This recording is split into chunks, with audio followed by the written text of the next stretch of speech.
India का होता है, युगांडा का होता है, जेई का होता है, कोटा का होता है, या सब्जेक्ट का होता है?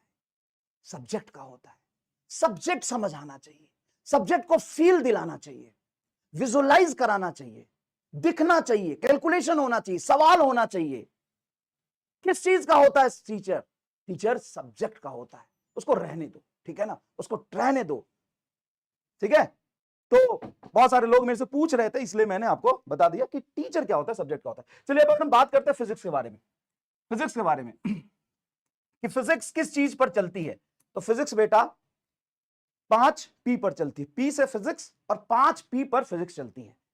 पहला P जो है वो ध्यान से सुनिएगा, पहला P है पेशेंस।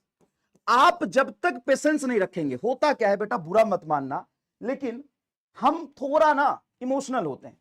कई बार इमोशनल होके सोचते हैं बहुत ज्यादा, यार ये मुझे नहीं आया, अब मैं क्या करूं, ये तो मुझे समझ नहीं आ रहा, अब मैं क्या करूं, ये नहीं हो रहा, अब मैं रोने लग जाऊंगा। नहीं, प्लीज बेटा, अगर ये जर्नी लंबा है, 10 मिनट में खत्म कर दूंगा, टाइम शुरू करता हूं, 10 मिनट में खत्म कर दूंगा पूरी बात जो मैं कहना चाहता हूं, उसके बाद पढ़ाना शुरू कर दूंगा। और आज के बाद हर लेक्चर में तू देख लेना, तीसरे मिनट दूसरे मिनट में गुड मॉर्निंग और तुम्हारी बात सुन के मैं पढ़ाना शुरू कर दूंगा। लेकिन आज सिर्फ 10 से 12 मिनट का समय दे दे मुझे, सिर्फ 10 से 12 मिनट का समय दे दे। फिजिक्स जो चलता है 5P पे चलता है। कौन से 5P पे चलता है, ध्यान से सुनेगा।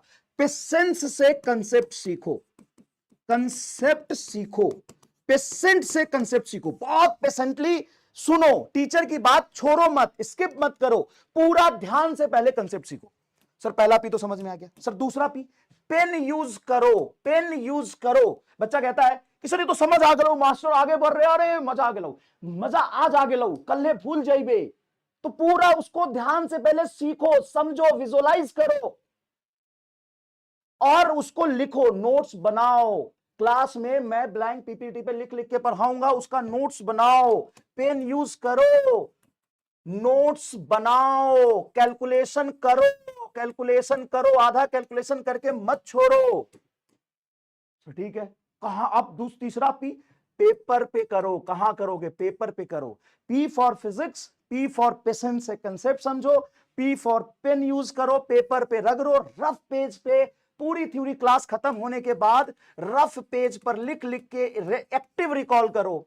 जब तक तुम खुद से अपने हाथों से सारी चीजें नहीं लिखोगे, तब तुम्हें कैसे समझ आएगा, तब तुम्हें कैसे समझ में आएगा। क्लियर है। तीसरा, प्रैक्टिस, प्रैक्टिस और फिर प्रोग्रेस। ये प्रोग्रेस वाला P लास्ट में आता है। तो P for physics, P for patience, P for pen, paper, practice and progress. यही होगा भाई साहब, यही होगा भाई साहब। ठीक है, चलिए, तो समझ में आ गया।